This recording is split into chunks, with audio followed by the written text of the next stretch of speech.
Hello guys, welcome back to our channel. Episode ആരംഭിക്കുമ്പോൾ കാണിക്കുന്നത് ശാലിനി ശാരദാമ്മയുടെ വീട്ടിൽ നിന്നും പോകുന്നതാണ്. തുടർന്ന് ശാരദാമ്മ പെട്ടെന്ന് തന്നെ ശാരികയുടെ അടുത്തേക്ക് ചെല്ലുമ്പോൾ അവിടെ എങ്ങും ശാരിക ഉണ്ടായിരുന്നില്ല. അങ്ങനെ വിഷമത്തോടെ ഇരിക്കുകയാണ് ശാരദാമ്മ. പിന്നീട് കാണിക്കുന്നത് പോലീസ് സ്റ്റേഷനാണ്. ചന്ദ്രബോസിന്റെ അടുത്തേക്ക് അമീർ വക്കീലും കൂടി എത്തിയിരിക്കുകയാണ്.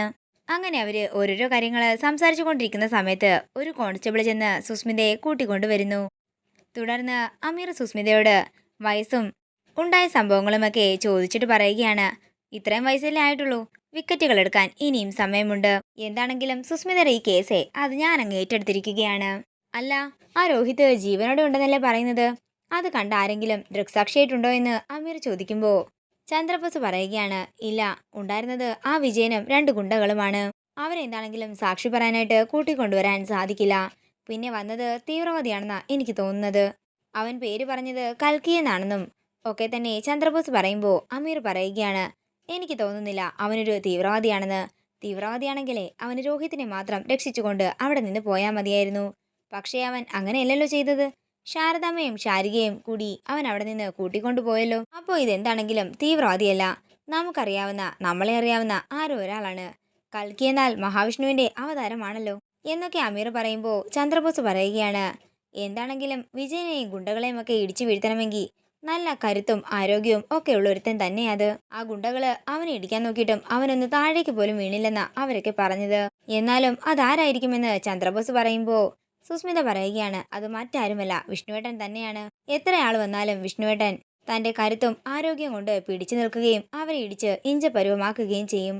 അതുകൊണ്ട് എനിക്ക് തോന്നുന്നത് വിഷ്ണുവേട്ടൻ തന്നെയാകും രോഹിത്തിനെ അവിടെ നിന്ന് രക്ഷിച്ചിട്ടുണ്ടാവുക എന്നതാണ്. ആ രോഹിത് എവിടെയുണ്ടെന്ന് അറിഞ്ഞിരുന്നെങ്കിൽ ഞാൻ അങ്ങോട്ടേക്ക് ചെന്ന് അവനെ കൊന്നേനെ എന്നൊക്കെ സുസ്മിത ദേഷ്യത്തോടെ പറയുകയാണ്. എന്താണെങ്കിലും ഇനി സുസ്മിതയുടെ കേസ് ഞാൻ ഏറ്റെടുത്ത് വാദിക്കും. സുസ്മിത ഈ കേസിൽ നിന്നും ജയിച്ചിരിക്കും.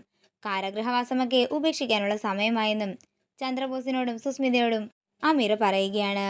പിന്നീട് കാണിക്കുന്നത് ശാലിനി തന്റെ വീട്ടിലേക്ക് ചെല്ലുന്നതാണ്. അതേസമയം അവിടെ വിജില ഉണ്ടായിരുന്നു.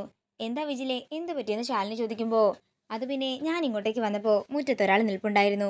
എന്നെ കണ്ടതും ഓടി ഇങ്ങോട്ട് മറഞ്ഞിട്ടുണ്ട്. എനിക്ക് തോന്നുന്നത് ആ സുസ്മിത വിട്ട ഏതെങ്കിലും ഗുണ്ടകളായിരിക്കുമെന്നാ. വീടടച്ചിട്ടിരിക്കുന്നത് കൊണ്ട് തന്നെ വീടിന്റെ അകത്ത് കയറാൻ സാധ്യതയില്ല. പക്ഷേ എന്നാലും അയാളത് എവിടെ പോയി കാണും എന്നൊക്കെ വിജില പറയുമ്പോൾ അത് ചിലപ്പോൾ വിഷ്ണുവേട്ടന്റെ പരിചയം ആയിരിക്കുമെന്നും വിജില എന്താണെങ്കിലും പോയി റെസ്റ്റോറന്റ് തുറന്നോളാനും ഞാനിന്ന് അങ്ങോട്ടേക്കില്ലെന്നും ശാലിനി പറയുകയാണ്. അങ്ങനെ വിജില അവിടെ നിന്ന് പോയി കഴിയുമ്പോൾ എന്തൊക്കെയോ പാത്രങ്ങള് പുറകിൽ വീഴുന്നത് കേൾക്കുകയാണ് ശാലിനി. തുടർന്ന് ശാലിനി പുറത്തേക്ക് ഇറങ്ങുമ്പോൾ അവിടെ പതുങ്ങിയിരിക്കുന്ന ഒരാളെ കാണുന്നു. ആരാ അതെന്ന് ശാലിനി ചോദിക്കുമ്പോൾ അയാള് പുറത്തേക്ക് ഇറങ്ങി വരികയാണ്. അത് മറ്റാരുമല്ല, രോഹിതായിരുന്നു. രോഹിത്തിനെ കണ്ട് ഒരു ഞെട്ടലോടെ നിൽക്കുകയാണ് ശാലിനി. തുടർന്ന് ശാലിനി രോഹിത്തിനെ വിളിച്ച് അകത്തേക്ക് കയറ്റുമ്പോൾ വിഷ്ണുവും അങ്ങോട്ടേക്ക് വരുന്നു. എത്ര നാളാ ബ്രോ ഞാനിങ്ങനെ ഒളിച്ചു കളിക്കുന്നത്? എനിക്കും അമ്മയ്ക്കും ജീവിക്കണമെങ്കിൽ ഞാൻ എന്തെങ്കിലും ജോലിക്ക് പോകണം. എനിക്ക് അതല്ലാതെ പറ്റില്ലെന്നൊക്കെ രോഹിത് പറയുമ്പോൾ ഒരു ദിവസം കൂടിയല്ലേ ഉള്ളെന്നും നാളെ ഒരു ദിവസം കൂടി കഴിഞ്ഞാൽ സുസ്മിതയുടെ കാര്യത്തിൽ തീരുമാനമാകുമെന്നും അതുകൊണ്ട് താൻ വിഷമിക്കാതെ ഇപ്പൊ പോയി വരാനും വിഷ്ണു പറയുകയാണ്. അങ്ങനെ രോഹിത് വിഷമത്തോടെ അവിടെ നിന്ന് പോകുന്നു. അല്ല വിഷ്ണുവേട്ടാ, ഇതിനെക്കുറിച്ച് ആരോടെങ്കിലും അറിയിക്കണ്ടേ?